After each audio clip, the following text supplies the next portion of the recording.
Hello and welcome to my YouTube channel. Um, so today I want to share with you kitchen ingredients, or rather, not kitchen ingredients, food ingredients, herbs, or home remedies, however you want to put it, that you would use to deal with bloating, constipation, stomach problems, or mostly bloating. Now, as a woman, bloating could be a one of the symptoms, is actually one of the symptoms of post or premenstrual syndrome. It's also part of what women experience. Not all women, but some or even most women experience bloating during their menses and a week or two before their menses. So the PMS is like, experiencing menstrual symptoms before the menses actually starts.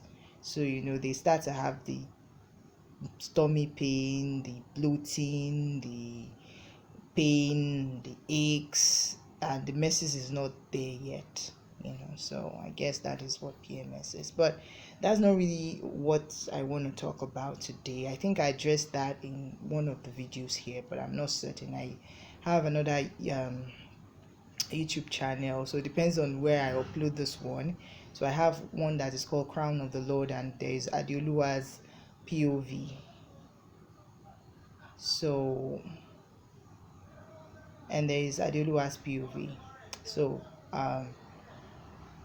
yes, so when it comes to bloating, there are so many reasons that could be, but there are some things you can do that can help you properly manage the situation as the case may be. Now, there is baking soda. Now, when it comes to baking soda, that baking soda works for a lot of things. It removes the gas.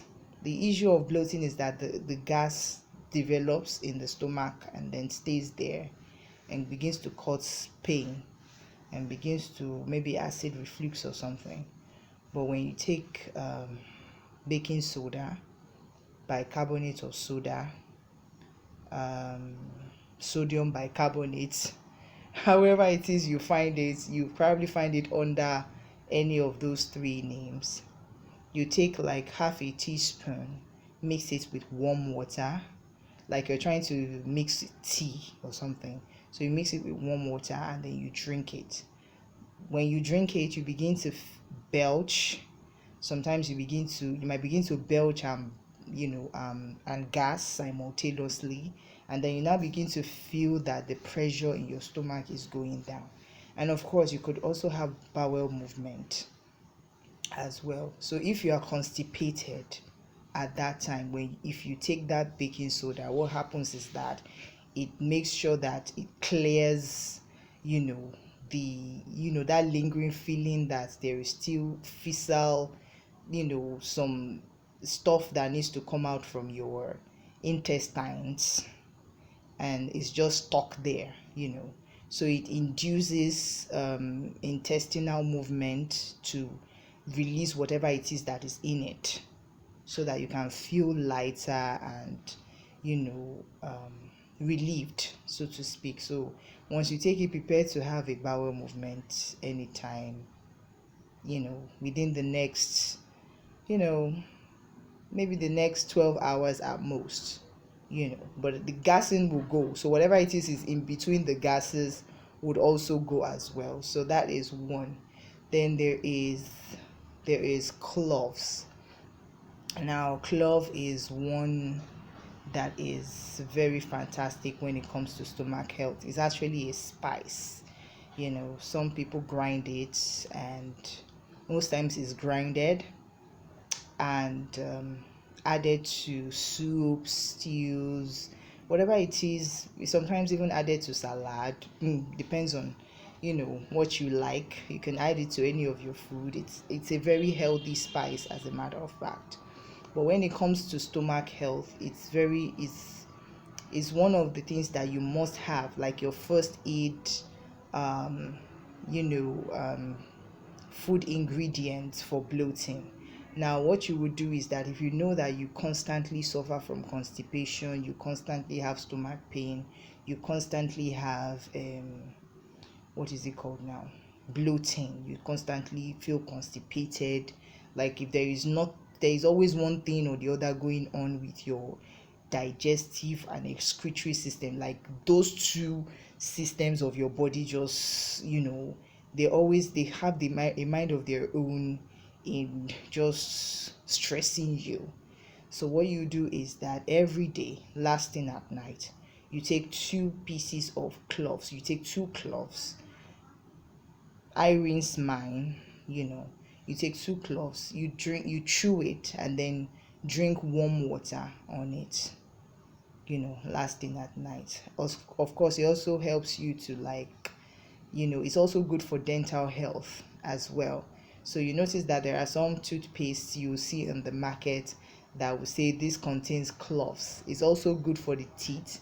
So if you're having issues with your teeth, maybe your teeth aches, or whatever, you might be having problems, maybe soreness in the mouth or whatever, it also deals with that particular problem as well. So it works from the mouth, and the mouth is part of the digestive system anyway, so it works perfectly well for the digestive system. It works from the mouth through to the stomach, right? So that's how that works. Okay, so you make it an irregular thing, so that whatever it is that is the problem, it just stops it in its track. So that's about it. And the third one that I can think of right now is cinnamon, right? Cinnamon. So you can either, maybe drink cinnamon or chew cinnamon, buy cinnamon sticks. Depending on which one you find, you can buy cinnamon sticks. You rinse the cinnamon stick and also chew with warm water. Now that works a lot if you're having issues with sore throat. Maybe your throat is feeling, sore and dry, and it's like giving you the onset of cough or stuff. So you might want to start taking that regularly. So that one is not, I wouldn't really say you should take that every day, but if you're having sore throat or you're having stomach problems, you might want to just add that as well to, the other things that you're going to eat. You can, if the stomach issue is very severe, you can, like, maybe chew a tiny piece of cinnamon and the two cloves, and then mix in the baking soda I just talked about in the warm water, and then drink it with it. That will just, like, deal a severe blow on whatever it is that is causing the bloating, as the case may be. So that's that one about that. And also there is also ginger. Now ginger, especially raw ginger, that is also like an amazing herb. Like when you chew raw ginger, it sort of clears the way for you, especially if you're having trouble drinking water. Like you're trying to drink water and it seems like the water isn't going through. Like it's like the water is just, like, you drink water and you feel like you are getting bloated all the time. So there's no encouragement or motivation to drink water. You are not feeling thirsty. And when you do try to drink water, whether you're thirsty or not, it kind of just, you just feel full and bloated, and it's so uncomfortable. Sometimes you might even feel nauseous. So taking ginger is very nice in that kind of situation. When you take ginger, it just sort of like, it works for stomach problems. So you just take a tiny piece of ginger, you rinse it, you chew, and then you notice that that desire to drink water, your body will be more accepting of water after that, so that works well as well. So but if you maybe you don't have access to raw ginger, because organic raw ginger is the best, because there are some gingers, I don't know, maybe they it's a different species, but I doubt that is it. There are some gingers that actually taste bitter. Ginger is not supposed to taste bitter. Like, there is a taste to ginger, but it is certainly not bitter, right? So there are some gingers that just have this weird on ginger taste. So you probably begin to wonder whether it's chemicals they use to plant it or something. But whatever the case may be, if you find that you can't get organic raw ginger, you might get buy yourself a dry ginger from a source that you trust, or a brand that you trust, that produces dry ginger. So you buy dry ginger, you mix it with honey, like one